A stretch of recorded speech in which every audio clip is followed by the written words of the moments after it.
Hey, welcome back. This is the last video about ethers, that is specifically with epoxides that are widely used in the exercises of the organic chemistry. So what's so special about epoxides? Due to the three-membered ring, we can say like that, they have ring strains and they are more active than normal ethers. They give all the reaction of normal ethers, but they give even some more. That's why I am treating them separately. In terms of naming, they are named according to like old nomenclature that was ethylene oxide, the typical one, or according to UPA, for example in this case 1,2-epoxyethane. Okay, 1,2-epoxy for epoxides. How do we prepare epoxides? We have seen this reaction even before with peroxyacids. The typical one was meta-chloro peroxybenzoic acid. Keep in mind this compound. Or you can keep in mind RCO3, but this is better to be clear. Okay, if we start from an alkene and treat that with meta-chloro peroxybenzoic acid, you're going to yield an epoxide. Right? And what remains? Meta-chlorobenzoic acid. The oxygen that was in the peroxy is going to help to form the epoxide group. Other way to prepare epoxides? From halodydrins. That is sort of an intramolecular Williamson synthesis. So what we did to alkenes? We can form with halogens a halodydrin like hydroxy group and the chlorine group. Now, if we treat that with a strong base, you're going to form the alkoxy, right? And in this case, this oxygen here, that is an alkoxy, is going to attack here, and this chlorine is going to go away, and on this way, you are going to form, again, the epoxide, right? So these are the two possible ways to form the epoxides. What about the reaction of epoxides?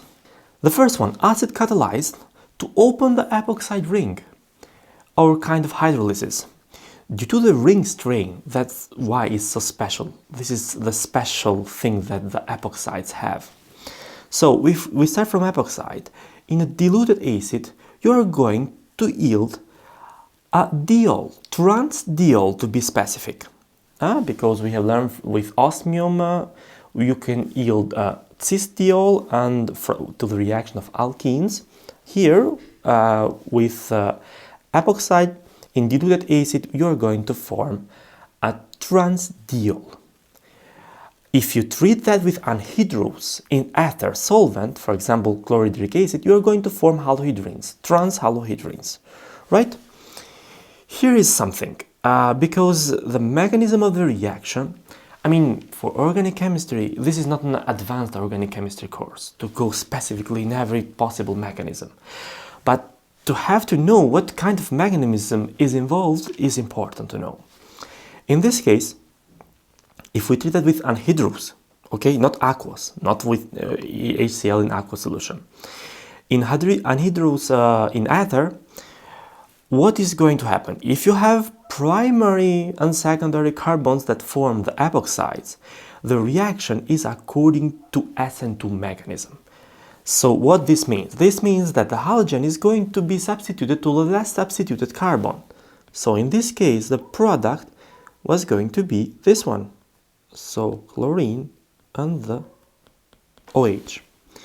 In the case that you have a 3 substituted carbon, in this case, the mechanism of this reaction is going to be according to SN1. So the halide is going to be attached to the more substituted carbon. So in this case, it's going to be attached here. I mean here.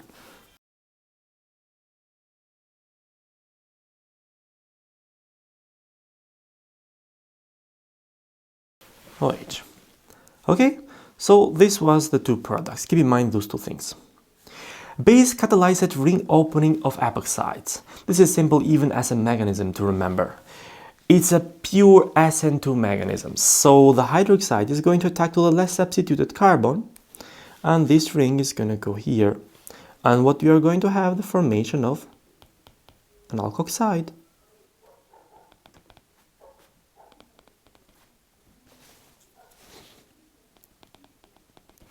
Right, and the water that is treated after the solution, what is going to do the water? The water, because it's base catalyzed, the hydroxide should get out of the reaction without consumption. So it's going to, this hydroxide here is going to attack one hydrogen from the water, and this pair is going to move here. And the final product is going to be this one, plus OH minus. Right?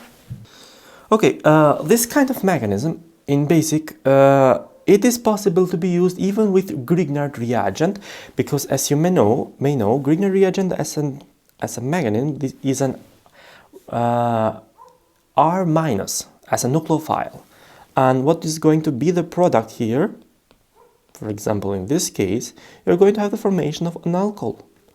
So it's going to be, because this, let's say this compound here is an R minus, just for your perspective, and this is going to go here, and after that the hydrolysis, acidification to remove the Grignard reagent, and you are going to have the formation of a primary alcohol. Okay, let's move further. Okay, this is a question for your homework. You can leave that to the comments below. This reaction goes according to SN1 mechanism or SN2 mechanism.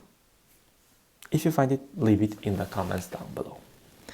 Thank you so much for watching, and look forward to see you to the biggest class of the reaction of the organic chemistry, that is aldehydes and ketones. Up until there, peace.